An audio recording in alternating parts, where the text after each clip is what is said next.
to the Last of Us panel. Congratulations on getting in. I heard it was very hard. So I'm not going to waste your time. You're not here to see me. You're here to see the cast and creators of The Last of Us. So let's bring them out. Starting with Young Mazino, who plays Jesse. Young. Isabela Merced, who plays Dina. Gabriel Luna, who plays Tommy. Kaitlyn Dever, who plays Abby. Pedro Pascal, who plays Joel.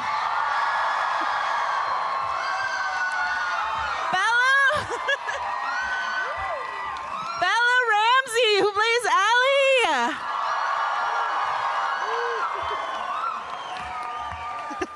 And the co-creators of it all, Neil Druckmann and Craig Mazin.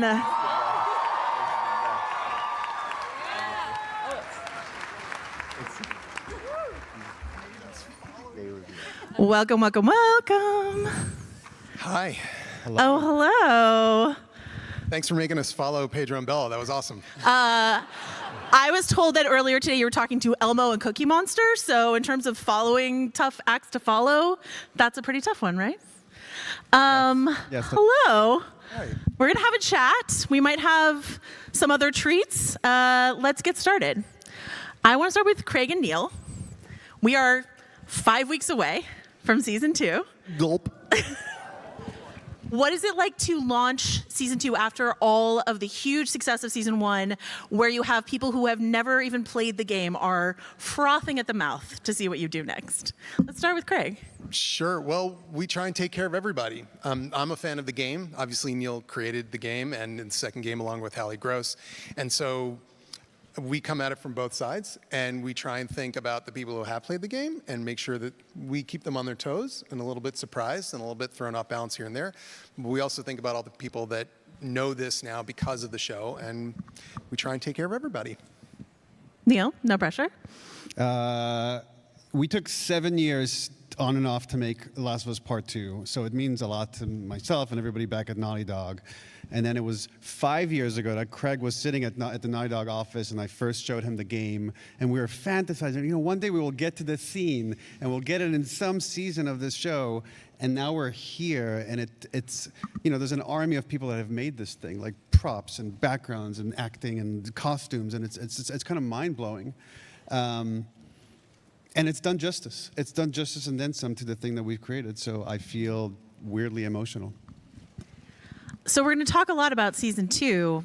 Folks in here haven't seen season 2 yet. Right. Is there like a crumb you can throw them? Anything you can show them? No. No? Well, It's got spoilers, do you want but it is one? really good. I don't know. Do you? That doesn't sound convincing to me. No. Like, what if it were a complete trailer for you guys to see? Well, fuck it. Let's do it. Fuck it, let's do it.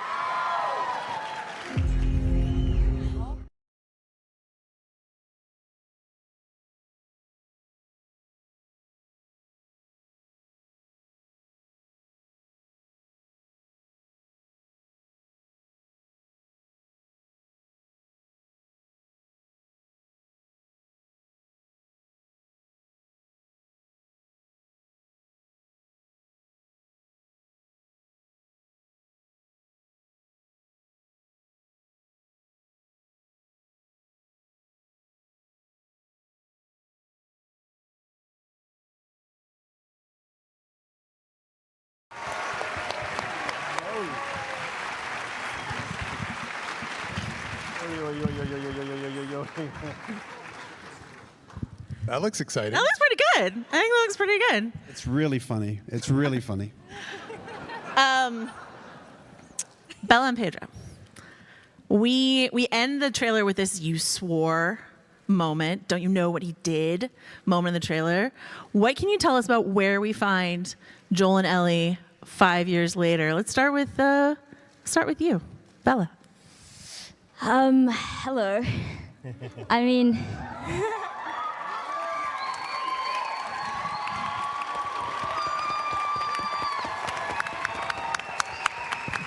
obviously their relationship has changed a little, and we start to see why. I mean, the you swore kind of gives you a little idea of like where Ellie is at, and obviously like where, because of where we leave off, and you swear, and then like, I don't know, I think Ellie has had that in the back of her head this whole time. And so that's where we pick them up. And they're not best of friends. Which is quite sad, but I mean... There's a lot of layers to friendship. It's true. Pedro, what can you say? Ellie's older, 5 years older. What can you say about this relationship, where we find them? Never leave me. 5 years later, they are in a different place, and I think that this is a very relatable fissure in relationships between parent and child, or between anyone you love. And I don't know, it's fucking heartbreaking. You guys are sick people. Correct.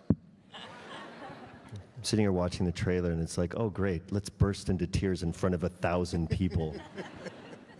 I think it's 1,700 people in here, but they love the tears. Craig and Neil, I want to ask you something I loved when you talked about season 1. You would talk about sort of the seedy underbelly of love, the destruction nature of love, and you've got some big ideas in this trailer. This idea of who's inside people, who's outside monsters. Every path has a price. What are some of the capital B, capital I, big ideas of season 2 that you want to talk about, Neil? Yeah, some of the stuff you're seeing is, first season we're following Joel and Ellie, and their humanity is really them against these other communities, whether it's David's group or Kansas City. And now we get to see they've settled in Jackson. That's become their home, and there's like a love there for a community. And we really start getting into tribalism. You get to see some other factions in this trailer as well, of like what happens when you're going against another group and you don't see the humanity in them. And how far will that take you, especially when they hurt someone you love? Craig, anything to add? No, I mean, that pretty much sums it up. And we always investigate the cost of love. Love is the emotion that leads us to our most extreme behaviors, extreme good, extreme bad. Where this season does escalate things, like Neil said, is creating a sense of a larger love, a larger group. And then even within that group, are you part of that group, or are these two people the group? What happens if somebody in your tight group is taken from you and you feel alone? I mean, there's one thing that Ellie said in season 1, the thing that she's most afraid of is ending up alone. And so all these characters have to face that potential threat of being alone and without a tribe. And at that point, what do you do? On the theme of tribalism and family, Gabriel, we see briefly your son in this trailer, Tommy's son. Tommy's a dad, and that's a change from the game. So what can you tell us about sort of what that does for his character, where we find him? Well, before I answer your question, I'd like to address my hometown. What's up, Austin, Texas? But yes, he is, Uncle Tommy is Papa Tommy, and Papa Joel is Uncle Joel. And he further raises, I mean, now, if there wasn't already a lot to lose, now you're dealing with, Maria and I can I say his name? I guess not. You can say it. Benjamin, our son Benjamin. And really beautiful scenes with Joel and showing him the settlement. But I think it's, when your constitution, I believe, when you have a child, just becomes that much more solidified, and it crystallizes what you're about and what you care about, and who's important, and it's just it fills him with purpose and fills him with the strength he needs to help his wife and his brother and his surrogate niece and everyone keep the city safe. I love that. Papa Tommy. All right, so we see in this trailer we see both Joel and Ellie and a guitar. We have seen it in a previous trailer as well, and we know that in season 1, Joel was like, "Hey, maybe I'll teach you how to play the guitar."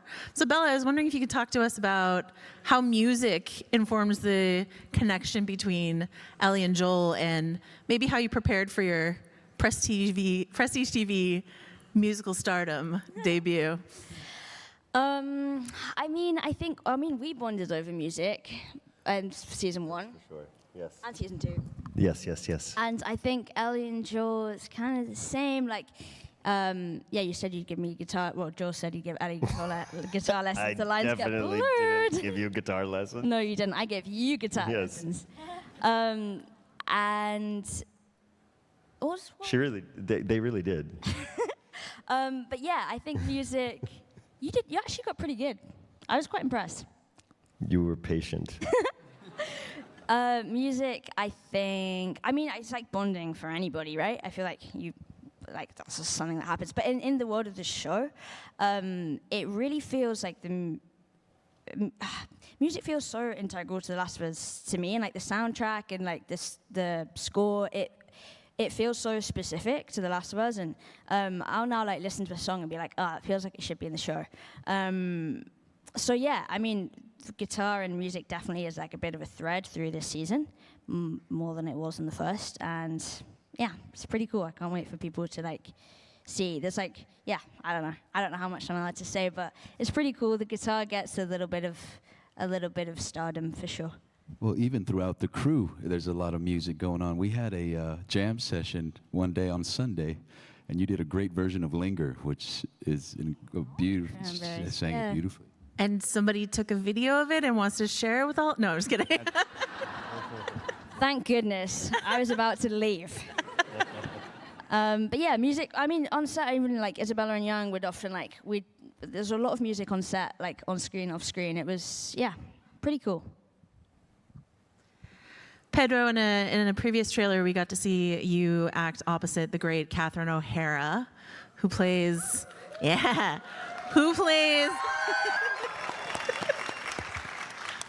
Joel's therapist, which is not there is no therapy section in the game as far as I know. The whole game is a therapy session, I guess.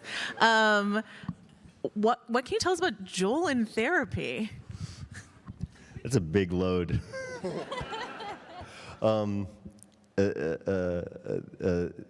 His therapist deserves high pay. I would say. I have a spoiler. I pay for therapy with marijuana. I gave it away. Show's ruined. But that's basically it. I just get her high and tell her my problems. What was it like working with Catherine? Sorry? What was it like working with Catherine? Catherine, for me, and I know that I go around kissing a lot of butts, but because I'm such a little fangirl. But the thing about Catherine O'Hara is that I've seen her in absolutely everything, and so I don't know. It was like working with Obama.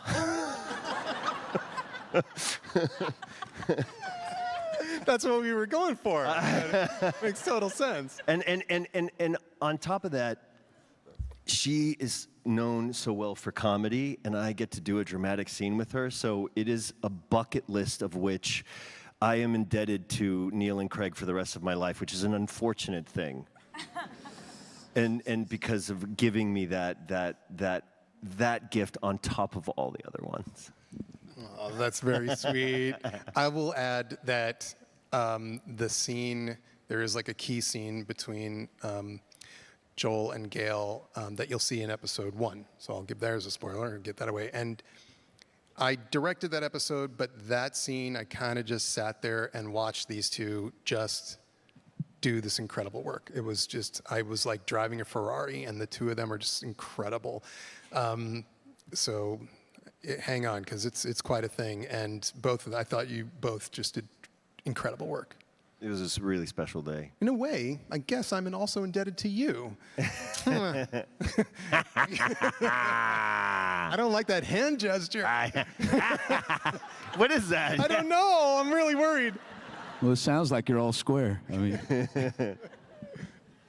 Okay, so we have Catherine Harris Gale. It's a new character for the show. We've got, in the trailer, we got to see Jeffrey Wright playing Isaac, the role he voiced in the game. In the trailer, we also got to see what we at The Ringer call the patron saint of The Ringer, Joey Pants. Joe Pantoliano is in the trailer as Eugene, who's a character we hear about in the game but do not see. So I was just wondering if you could talk about anything you want to say about those characters and maybe this idea of being very faithful to the game, Craig and Neil, and also expanding out in new directions. Maybe starting with you, Neil. Yeah, the therapist idea was something Craig had in season 1, and it just didn't make it for a bunch of different reasons. And I loved it because it's a way for me and us to learn more about who Joel is through these interactions we have with this new character. Isaac, I mean, Jeffrey Wright is so awesome. Like, and the fact that he was willing to come back and play this role again, it's just like, oh, we got a glimpse of him in the game, and now we get to see a lot more of how did he become Isaac? Like what? And I'm saying too much. I'll stop. So all these beautiful opportunities for even for myself, and I know so much about the world and the characters, to find new avenues, new angles, new relationships, and have a better understanding of who these people are. Yeah, we try as much as we can to reward people who have played the game if we have an idea for a character to fill a space narratively and thematically. If there is somebody we can connect back to that was there, we do. Why shouldn't we? I mean, I like staying inside of that world as much as I can. We obviously create new characters like Gale, but if there's a space that somebody like Eugene can occupy, and that's a guy that you learn about through discussions between Ellie and Dina and reading some things, why not? And if you can get Joey Pants, yeah, you're done. Any other Eugene crumbs you can feed us in this moment? Nope. Okay. Well, had to try. All right. Kaitlyn, Izzy, Young. Hello. Hello.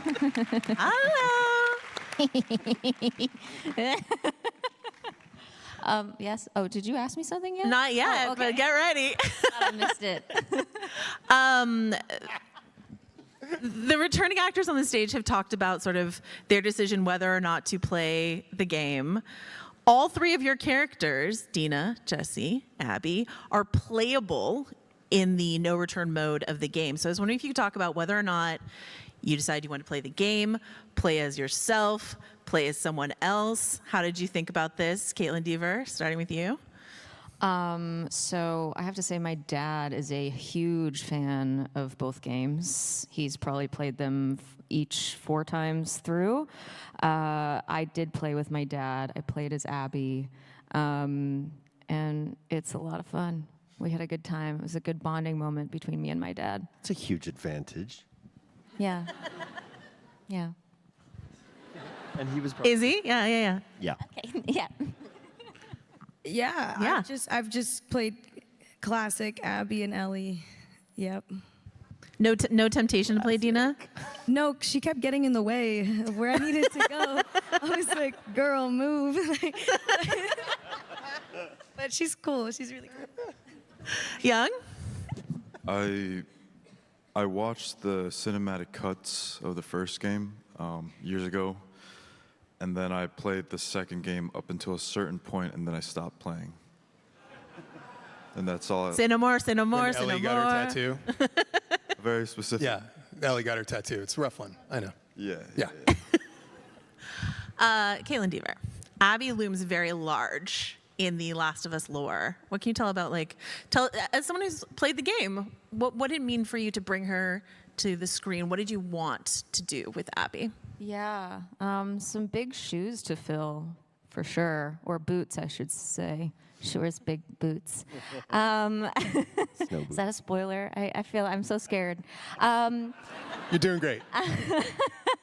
No, it really was. I mean, it's such an honor. It truly is such an honor to be a newbie here in this world and join this crew. It really means the world to me and really means a lot to my dad.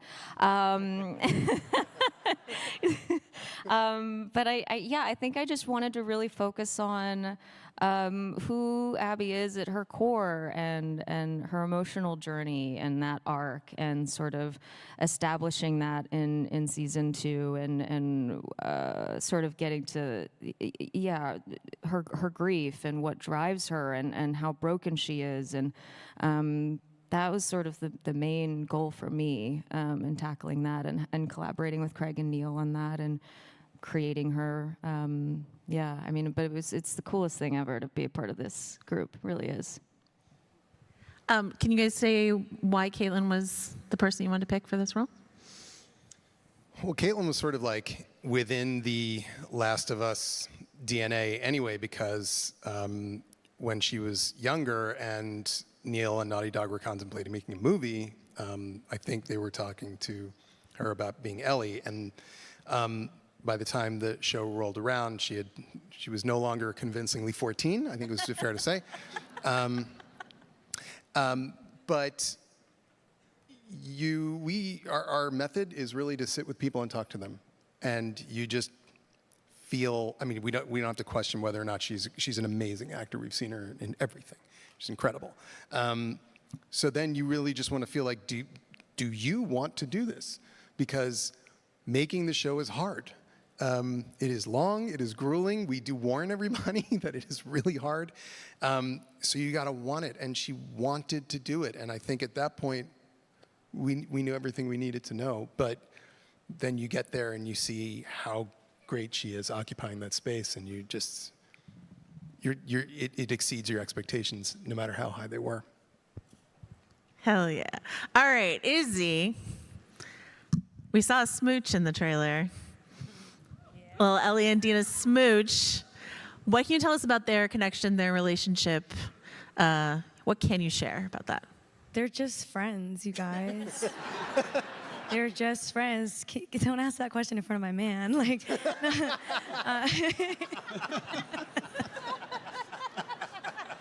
they were roommates, and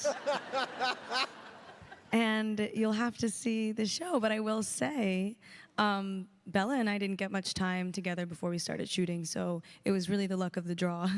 And you guys are really trusting yourselves, and that's also a big reason as to why I admire you both, is that you just trust yourselves, and it allowed me space to also trust myself. I remember there's a group chat, though, where it's like, it's like, don't mess this up. And I was like, okay, great, I'll try. And Neil's like, yeah, please try.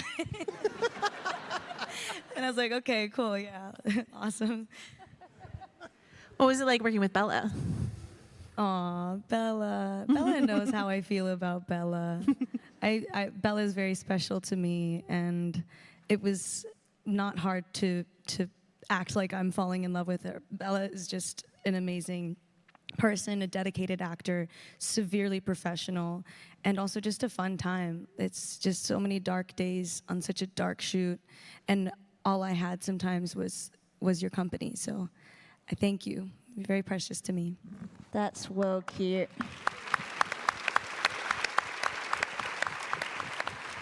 I want to shower compliments back at you. I'm gonna cry. Yeah, Izzy, I think it's such a hard thing to do, to come into a world and a show that's already established for Kaitlyn, Isabela, and Young, and the rest of the new people this season. And so I just think that that must be so intimidating, and these guys just really came in and made it their own, and it just fit in so well. And Izzy, it was so fun on set. Izzy really brought a lot of joy and laughter, made everybody laugh consistently, and continues to, clearly. And yeah, it's just a joy to work with all three of these guys. But yeah, me and Izzy had a lot together, and we really got each other through it. I think we had a really good time. Pedro, do you want to lavish the new cast members with praise right now? Talk to us about Kaitlyn, Izzy, and Young, and what it was like to work with them. Well, does any of them have to say something about me? Yes. I love you so much. I was lavishing in my mind, so I'll share. I was thinking that, yes, they came in like badasses, but you make it so easy, and so welcoming, and it's such a welcoming environment, as do our creators. I think we all really looked to Bella this time around, and as far as the cast is concerned, and this kind of open permission to be ourselves and to partner together in the scenes. And I think that it is this sort of unspoken leadership that made it such a easy, horrifying place to step into, you know, in the story. Not Canada. What about Papa Tommy? What was it like to welcome the new cast, new people? Do you have any tips, like how to deal with, I don't know, snow or a giant fungal zombie on top of you, something like that? Well, Pedro and Bella endured most of the really harsh kind of elements in that first season, which we shot over 218 shoot days, a full calendar year, and they were there throughout all of it. With the new group, it was really easy. I mean, I'm such an admirer of Kaitlyn's work and Izzy and Young and I mean Danny, Ariella, and everybody, and Tati, and they had this really Spence. They all had a really great. They were like the fun van, all the kids just in the van and singing and playing, and we would hang out and play guitar. Everybody here plays guitar pretty much, and that was really nice to have. Young is incredible, like jazz guitarist. He was my running buddy in Vancouver, and we just kind of, I'll stop all the stories right there. But they energetically, what they brought to it was this really incredible infusion of youth, but they're all really wise above their years, and we were thankful to have them all. Yeah. I love that. So Craig and Neil, what I'm hearing is musical episode in season 2, part 2. Don't tempt me, Frodo. Would love that. Love a musical. I just want to say that about all the new, we'll call them the new folks. They're not new to me, because we've lived all this time together, and it was seamless. And I feel extraordinarily, well, I feel rather protective of you guys, and I love you guys. And you gave us everything, and we're very lucky. I mean, to go down this line of people, and then there are these other new actors in the cast. I mean, not a weak link in the chain. And to look forward to doing it again, if we don't get canceled, would be awesome. I mean, to come back and work with all these folks, it was a joy. You guys are amazing, and I love you. Yeah, if you don't get canceled, musical episode. That's what I heard. Okay. Craig and Neil, I want to ask you, we see a ton of action in this trailer, a ton of action in the previous trailer. There was some discussion around season 1 of sort of the balance between the drama and the action, especially I think coming from people who are used to a very action-packed game. So what can you say about this season and sort of how you wanted to approach the balance of action and drama? Maybe Neil, starting with you. Yeah, well, for us, everything is drama. Even the action sequences are drama. Like, they all have to be character-driven. There has to be some kind of change. Season 1, we were very kind of picking and choosing our moments because we weren't sure exactly what we were doing. What should Infected look like? How much is practical? We try to do as much practical. How much should be VFX? Now we know what we're doing. And we swung for the fences with some of the stuff. Some of the stuff you see in the trailer, in the game, we talk about how Jackson had these attacks, whether it's Marauders or Infected. Now we get to show it. And the reason we do it is we show you what's at stake, not for individuals, but our entire community. And it just escalates from there. This season, people often come to me and say, oh, is season 2 better than season 1? And I often say, it's crazier. It's a wild roller coaster ride. I mean, I love them both, but yeah, there's some pretty intense stuff that you don't even see in the trailer. We also like action. You want it to kind of come and go. so that it feels special. And that goes across seasons even. It's not just about episodes or one season. And it always seemed to me that the nature of the story in part one was such that we started to focus in very tightly on Joel and Ellie and the stories around them that were the human stories, Sam and Henry, and as they progressed forward, just the two of them. And this story is broader. It has many more characters, many more lenses to look through. And the world, there's a whole new environment that we introduce, and that world is louder, and it is more dangerous. And we have dug in, and I honestly, I think if we don't get canceled, next season will be even bigger. Yeah. Love it.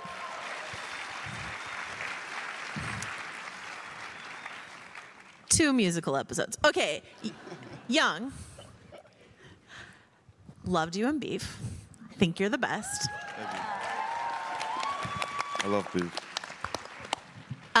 We see Jesse with a massive gun in this trailer, and we've seen you engaging with a lot of action in the footage that we've seen so far. What can you tell us about Jesse, like his temperament and the action and gun and everything, and how his temperament is suited for sort of the boiling point that we find these characters in this season? I'd like to think Jesse's cool, calm, and collected under pressure, under duress. But I think in this season and within the episodes, that gets tested to some extremes and limits. And also, can you be cool, calm, and collected in the presence of love or the absence of it or the risk of losing something that you love? But yeah, well, I was informed by the writing that he is this kind of stalwart,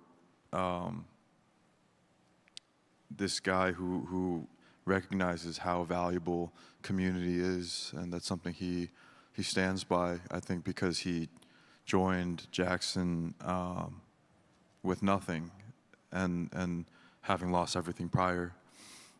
So I think finding that community, there's a regained sense of something that cannot be lost, and he will do whatever he can to protect it, keep it, and the people that he cares about. I love that. We see, if I'm counting correctly, stalkers and clickers and bloaters, oh my, in this Did we trailer. confirm stalkers? Is that a thing we did? I guess we did now. Yeah. Okay, are they stalkers? Stalker, A stalker, okay, for now, for now. maybe. Maybe. All right. I want to talk to you guys about sort of the escalation, if that's what you want to call it, of the infected in the season. But while they're talking, I want you guys to think about who you would rather meet in a dark alley: a stalker, a clicker, They're gonna say or Craig a or bloater, or Craig or Neil. Yeah. You can add that into the mix. Craig or Neil, a stalker, a clicker, or a bloater. Craig and Neil, let's talk about infected in season 2. Any escalation we can expect? How are you thinking about the infected? Escalation, always. Thematically, a lot of what's going on in the season is evolution and change. Ellie is growing up, and she is changing. This town of Jackson is growing up. It is expanding. It's taking in refugees. It is changing. And while their world is changing, outside is changing a little too. So it was important to us to always move the ball forward with the infected. It's not a question of just more, but something else, something that is meaningful to what is going on, so that they don't just become NPCs. So definitely an escalation. We're careful about it because we also know we have space yet to go for the 2 musical episodes. So we want to make sure that we keeping some powder dry. But yes, there is an escalation, no question. Neil? Yeah, there's an escalation of numbers and types of infected. But also, as you see in the trailer, an escalation of the vector of how this thing spreads. Season 1, we had this new thing that wasn't in the game of like these tendrils that spread, and that was one form. And then this one shot you see in this trailer, there are things in the air. S'mores? Rhymes with Spores. Yes. They're back. they're back. Spores are back. Scattered Spores fans get it. And the reason we really wanted to figure it out, and again, everything has to be drama. There had to be a dramatic reason of introducing it now, and there is. Bella, clicker, stalker, bloater, Craig, or Neil? I think clicker because. Why was that funny? I think clicker because I can be quite quiet and scare people. People often are like, "Whoa, where did you come from?" With me anyway. So I feel like I'd be fine. I just creep by the clicker, and he wouldn't even, or she, or they, or it, wouldn't even know I was there. And so that's probably what I do. Pedro? In a dark alley? Yeah. Craig. We meet there all the time. I am the softest. Kaitlyn? I guess a bloater, because that sounds exciting and scary. I like a challenge, okay? And you? Gabriel, yeah. Well, as you saw in the trailer, I met a bloater in an alley. And when I was playing the game, the first game, I hoarded propane tanks like I was Hank Hill. And propane was the most precious resource known to mankind. And so I didn't really get to use the flamethrower as much as I probably should have in the game. So now I got to do it in real life, which is incredible. So, yeah. Izzy? I definitely think clicker because just the easiest approach is throwing a bottle, getting it distracted, coming up from behind, and just getting it. Just getting it. Yeah. Young? I think I would do stalker, just because if it's a narrow alley, it's not much stalking the stalker can do. I'm pretty sure I can handle a stalker in physical combat, so. So strategic. Yeah. Awesome. I love that. That's why he's Jackson's golden boy, man. Try to stalk me now. Watching the trailer, rewatching some season 1, I was transported back to watching the first time when I would get full body shudder scares from seeing the tendrils and all the fungus stuff is tremendous and terrifying. What can the cast tell me about what's the difference between watching it versus engaging with someone who's sort of in mushroom prosthetics? Maybe starting with someone like Kaitlyn, maybe starting with you. Yeah, watching it versus really doing it. It's honestly, it's both are scary, both feel different. I think it definitely, I don't even know what I can say, but I'm gonna say that it's definitely terrifying. Working with actors in the prosthetics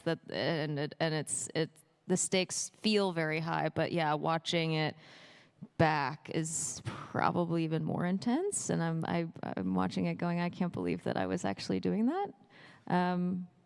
Yeah. For Bella and Pedro, it's season 2. Do they scare you anymore in their prosthetics, or are you yawn, another mushroom zombie? They're now semi-confirmed stalkers. Yeah. A little scary. Actually, scarier watching than being. I don't know if that wasn't really your question.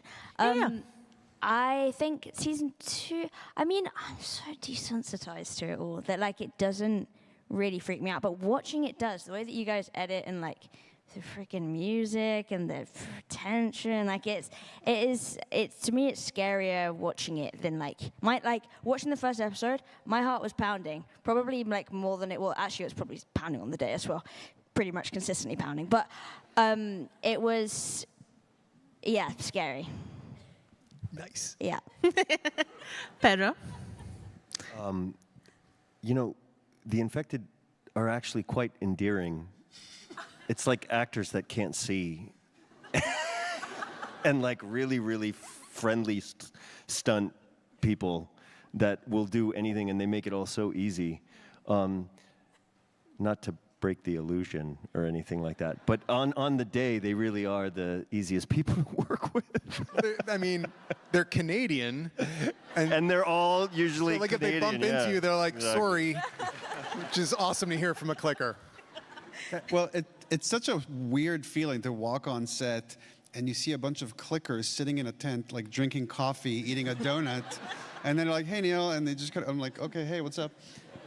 No, they'll be in rehearsals sometimes, just like half in costume, and I'll walk out of the green room and it'll look like the Thriller music video because they're doing their practice, they're practicing their moves, but it's not scary. It just look like they're dancing. What about when you watch it back? Did you watch season 1 before? And then was it terrifying to you, or are you just sort of like zombies? No problem. Oh yeah, it was very terrifying to me. And then I played the second game after, and I had the similar like sweat in my hands, but I noticed it more because I couldn't hold the controller. It kept slipping. It was really it's a special kind of thrill, I guess. Yeah. Young, how about you? I think the cordyceps are terrifying when the tendrils kind of poke out of their mouths. Yes. And then when you see them outside the green room just sitting in a table, and they're tired, so they're all just like, that's kind of sometimes more terrifying. I see that. When they're lounging around and not, aggressive. And like. I was walking down the street in Jackson, and there were a bunch of them kind of strewn about the floor, and some of them were dummies, and some of them were people, and it was just like this big infected cuddle puddle of just people just like, and I was like, you guys are good? And only 2 heads came up, yeah, we're good, just relaxing. Can I ask you an odd question that I not prepped you for about that bloater shot? There's also a mailboxes, etc. in the background. Mailboxes, etc. don't exist anymore, and that just filled me with joy and nostalgia. In terms of putting a little bit of nostalgia, a little bit of like, this is how it used to be. We used to live in a society with a mailbox, etc. What sort of balance do you want to strike with those little notes of nostalgia? We had this really interesting discussion in season 1 with HBO and their legal department. I was like, look, I don't like it when people show, Burger Queen or, McDingles and, it's just bullshit. And they were like, you can show whatever you want. And I was like, really? And they're like, yeah, you can show whatever you want. As long as you don't show it in a way that is like the M from McDonald's murders somebody. Okay, you can't do that. So we try as best we can to put those things in, and not in weird ones. I'm glad you love mailboxes because that's a weird one. I love those. It's weirder than FedEx. So where we can, we just try and remind people that the world, even this civilized part of the world that they're building up after the apocalypse, is built on the ruins of 2003. And that actually comes into play too as we get into some relationships in the show. The way the world was in 2003 is different. And if it stops there, there's some other things that stop there too. So we always think about that. Neil, anything you want to say about the way the world was in 2003 versus 2025? That feels like a lifetime ago. I guess the other thing that came to mind when you asked that question is music. Because music plays such a big part in the show and how we relate to some of these characters. There's a lot that we show, not only for what they're listening to or playing or singing, but even posters on the wall. Actually, one funny thing, because for an episode I directed that I noticed, is like we cast Joey Pants later in the season. And then Ellie has a Matrix poster on her wall. So we had to kind of shoot around it to not show Joey Pants in the Matrix poster when you're seeing him there. So those are the weird things you sometimes run into. Who would play that part in The Matrix if Joey Pants were not available? Well, Pedro, what were you doing back there? Yeah. Pedro, you want to be in The Matrix? I was watching The Matrix. I'm so curious. You mentioned, you sort of alluded to a couple of the different factions that we'll meet in season 2, and we see some of them in the trailer. Can I say the word Seraphite? You can say it. Can I say wolves? You can say it. Okay. What can you say about Seraphites and wolves? Well, we're not exactly hiding with this trailer. I mean, we're telling you. Anyone who's played the game knows about these 2 factions. The wolves it's just a way of pronouncing WLF, Washington Liberation Front. This is some sort of militarized group in Seattle. The Seraphites, what we know from this trailer is they appear to be somewhat agrarian. They all have these interesting scars on their cheeks that are clearly deliberately there, including even a kid. And then the question is, who's the bad guy? We see, you know, a Seraphite in chains who's been beaten. We also see Seraphites running through the woods chasing somebody. And that is part of what we dig into. But I think for fans of the game and for people who know nothing, especially the people who know nothing about the game, we'll get you exactly where you need to go, in part because you're going to be learning about it through characters that also don't know about it. And that's always helpful when you're writing. Neil, anything you want to add? He said, no, not much. I don't know how to talk about it without spoiling stuff. It's interesting for these characters to travel somewhere that has a history, that this place has also ended in 2003 and then had its own series of violence and factions and tribes that have formed, and then to walk into the middle of an ongoing conflict. And then how do you navigate that? I feel like I'm already treading into spoiled territories. I'll just stop. No, I have nothing to add. For Bella and Pedro, I'm curious. Ellie and Joel mean so much to so many people, and I'm sure that's something you mostly understood going into season 1.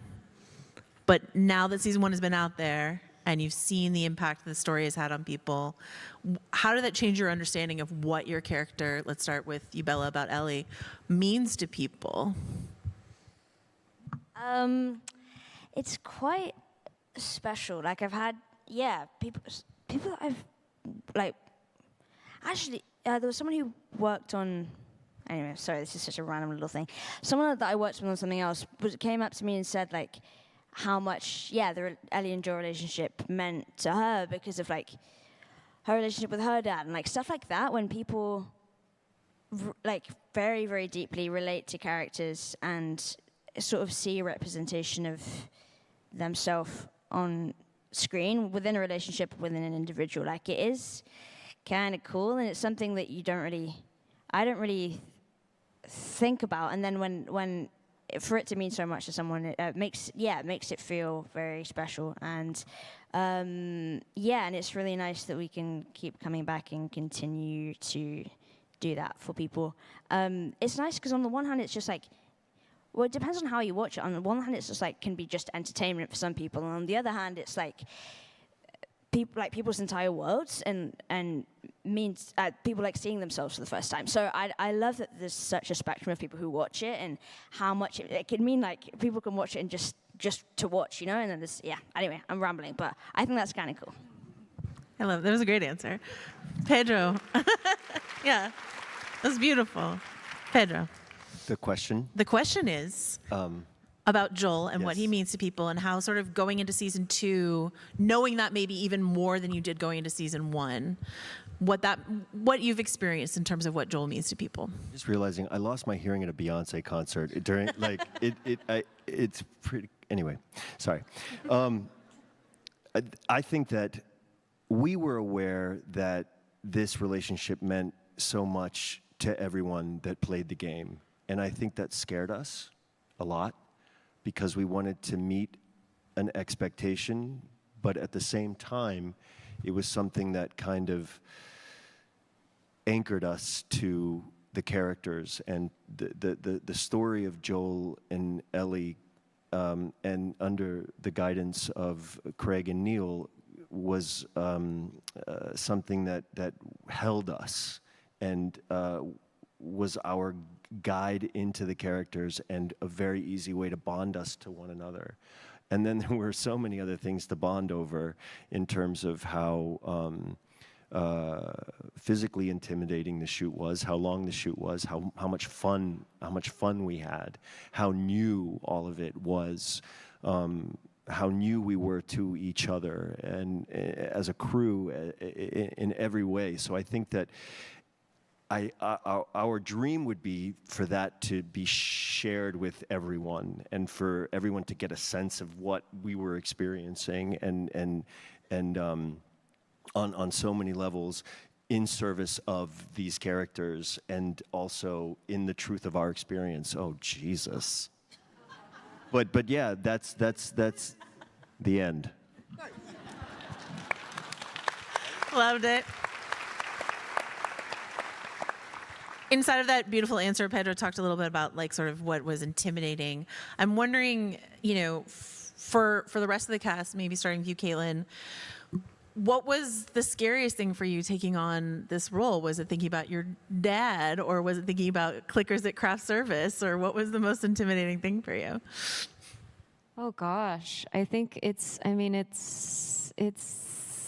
lot of it is intimidating. I think stepping into a world that is so deeply, deeply loved is nerve-wracking and anxiety-inducing. But I think, yeah, gosh, I knew that we were gonna be like doing a lot of stunts and a lot of physical stuff. That was gonna be a lot, but I was really kind of looking forward to that because it's not something I've ever really done before.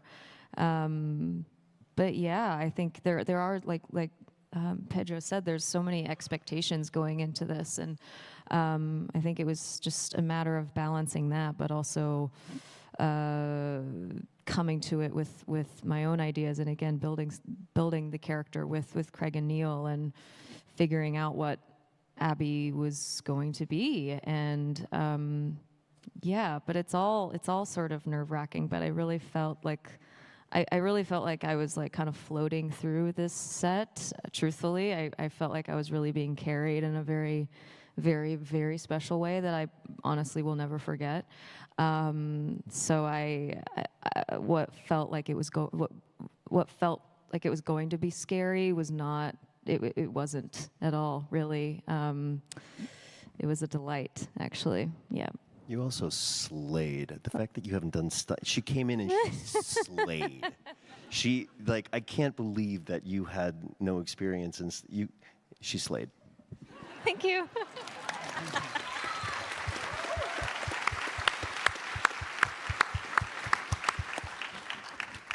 Gabriel, how about you? What was most intimidating about season 2? First of all, I second what Pedro says. She completely murders it. It's unbelievable. For me, man, I'd probably just echo what Kaitlyn says. There was a lot of additional physical requirements this time around, and this time I was there in the winter. So, yeah, I mean, negative 20 Celsius is no joke. It's a very real thing.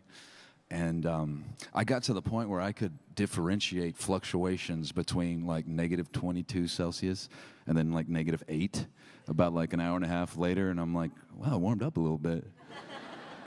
And so I think that was probably what I was considering before going in. I try to get myself in good shape, and Craig's like, no, man, you're not. You're old. You're supposed to be out of shape. So he's given me this blank check to eat cookies with Cookie Monster like we did today. But, Izzy, how about you? I thought somebody would be mean along the way. I mean, there's so many crew and cast members. I thought, like, oh, somebody's got to be mean. I was like, it's definitely going to be Craig, like, obviously. But I was pleasantly surprised. Nobody was mean. And maybe because we were in Canada, the stereotype might be true. But I found myself just wanting to give all I could back to the people who were so kind to me. I hope if they're watching this that the crew, feels the love and joy. It was really special.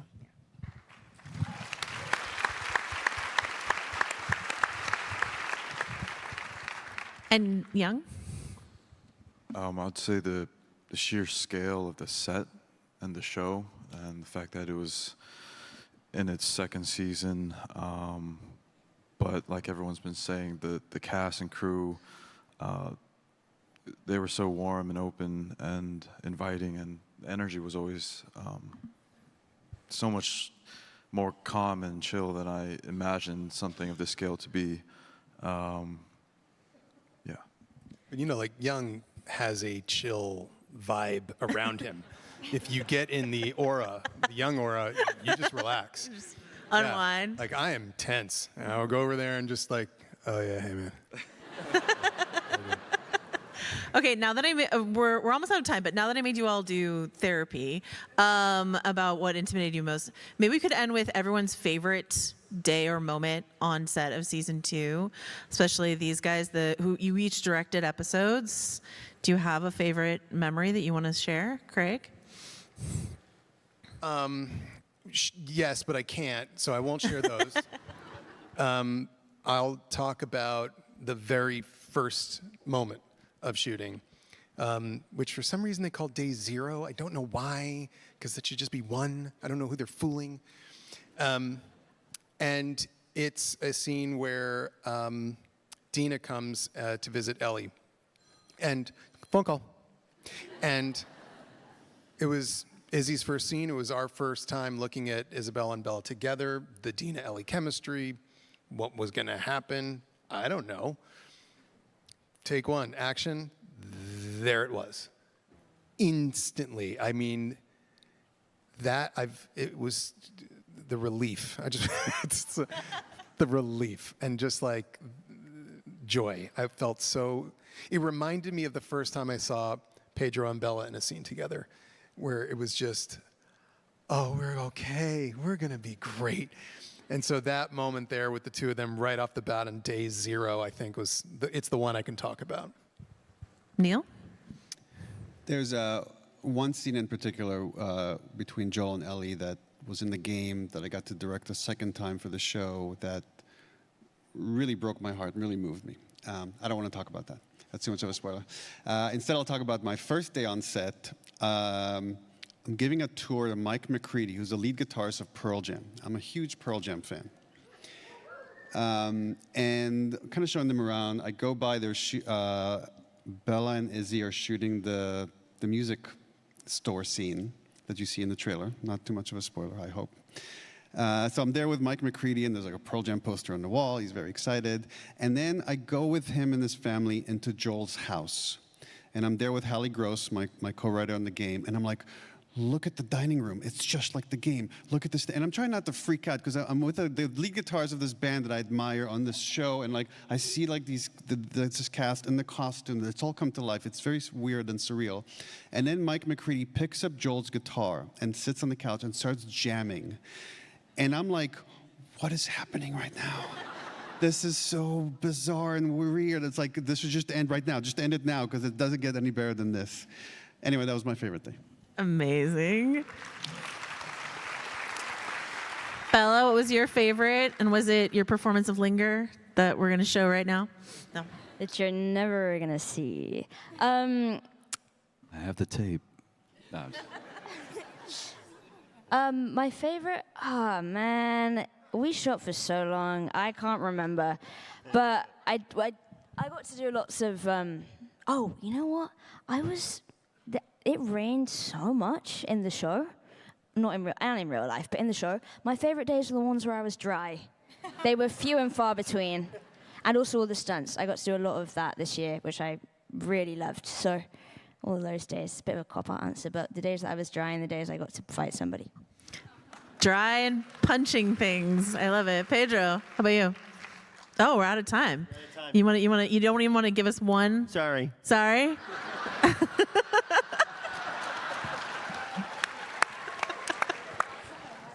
Really Take us out, Pedro, with one final happy moment of filming the show. There was one happy moment. Just the one. That's the one. Just the one. It was happy for me because there were so many witnesses of who breaks first and who makes who laugh. Yeah, who breaks first because who makes who laugh? Exactly. I make you laugh because you think I'm stupid. Like I'm not. But I'm like. But I'm not trying to make you laugh. I just am like doing my thing, and you laugh at me. The end. Yeah. The end. Thank you to everyone. Thank you. Thank you, Joanna. Thank you.